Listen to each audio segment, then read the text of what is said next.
One particular chaotic raid in Chicago Tuesday last week, aided by the FBI and ATF, which you supervise.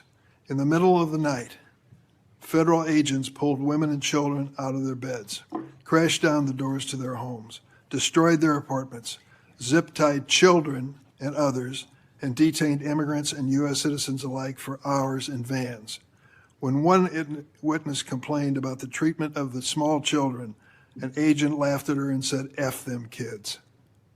On Friday, a federal judge appointed by President Trump held that deploying the National Guard in Portland is illegal.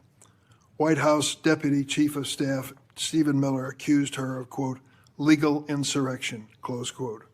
At a time of rising threats to federal judges, this kind of language is inexcusable.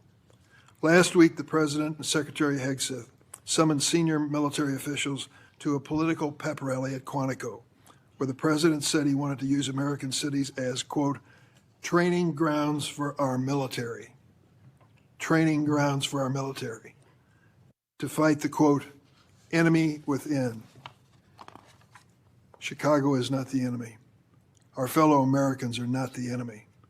It is abhorrent for the President, who is supposed to represent all Americans, regardless of political party, to describe anyone who disagrees with them in this manner. To my Republican colleagues who claim the previous administration weaponized the Department of Justice, President Biden retained President Trump's FBI Director Christopher Wray, who President Trump then fired.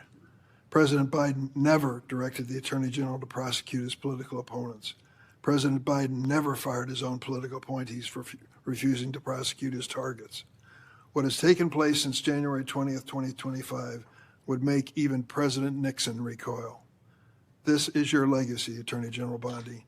In 8 short months, you have fundamentally transformed the Justice Department and left an enormous stain in American history. It will take decades to recover.